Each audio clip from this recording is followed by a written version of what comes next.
In this episode, we talk about why you should become a collector. Get excited because this is Tiny Leaps. Big changes.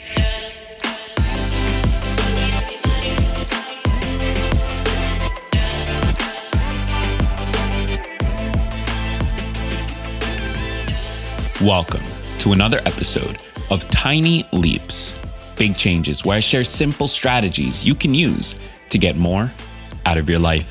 My name is Greg Clunis, and in this episode today, we are looking at the value of a collection, the value of having and starting a collection, whether you're back in the old days collecting stamps or baseball cards or sports cars or whatever it is that you might collect that you're interested in, the value of that, how that can actually be beneficial to you in your life and in your personal development. So this should be a super, super good episode. Before I jump into it, I do want to very quickly remind you that we have a new podcast here at TLBC Media. It's called Happy Brain. It's hosted by my friend Heather Parody, and she does such an amazing job finding small ways, small, unique, sort of weird ways to make your brain a little bit happier. So if you're a fan of mental health, if you're a fan of this podcast, if you're a fan of very small changes that you can make to improve your situation, then check out the Happy Brain podcast. Just do a search for Happy Brain wherever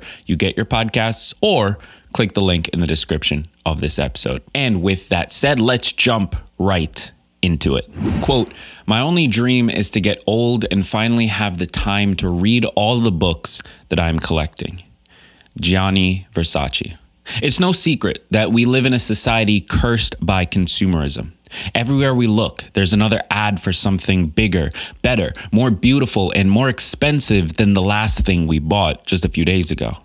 Many of us enjoy having things that make us feel secure, things that are reliable and won't break. And at the same time, the philosophy of living minimalistically is on the rise. Remember being small and collecting teddy bears, journals, video games, shoes, or clothes, or when you had a favorite toy that meant more to you than anyone could ever imagine. This drive to have things, it's human.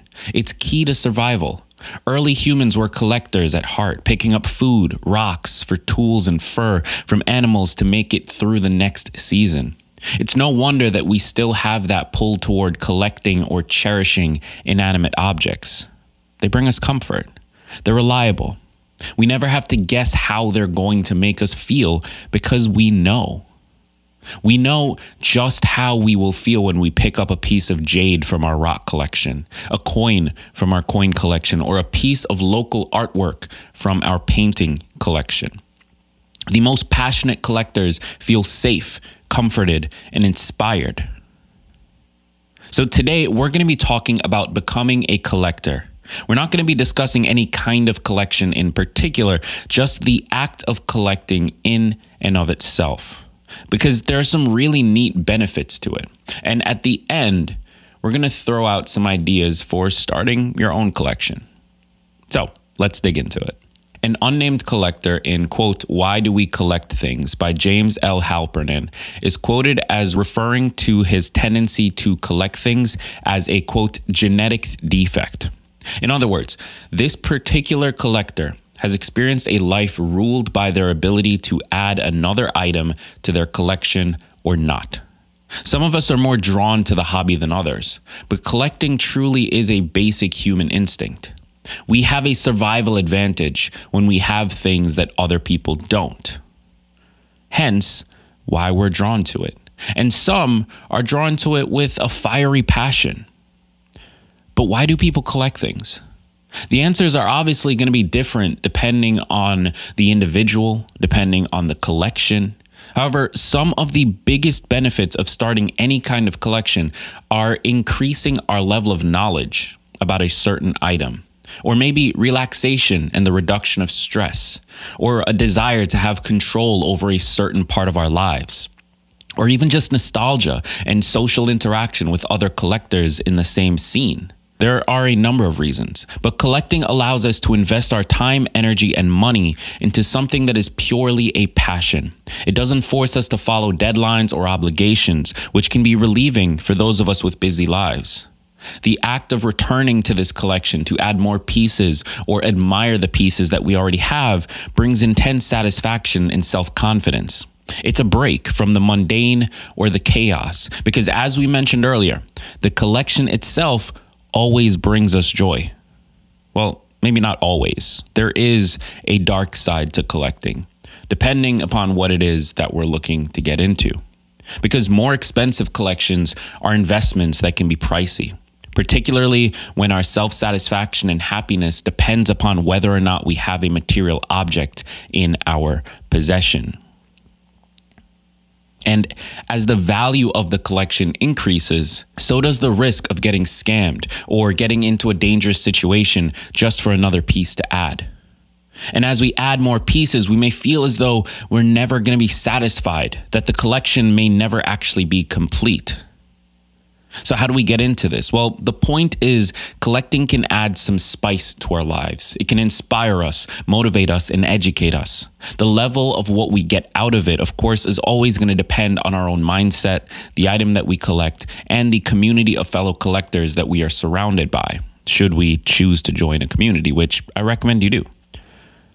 When a conversation piece and a source of pride becomes an obsession, though, it may be time to reevaluate.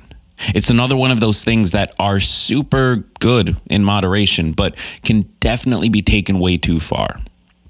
So if you're thinking of starting a collection, if this episode inspired you to get started, start with a goal in mind. What would it look like to collect? What would you like to collect? What would a complete collection look like to you? When do you plan to have this collection in its entirety? Is that even possible?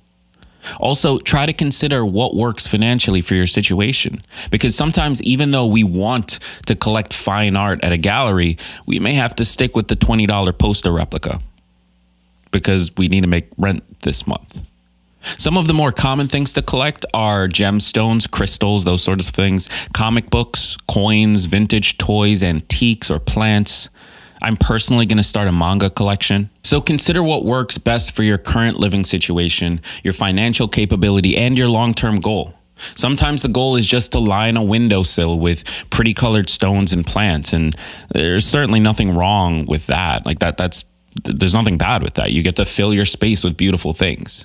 Collectors of items with significant history, they may have a more altruistic goal in mind, such as to donate the collection to a museum for others to learn from and appreciate. But whatever your passion is, consider starting a collection. You might find that the satisfaction it brings you is worth it, and that the break it gives you in your life helps you actually improve. So I hope you found this episode valuable.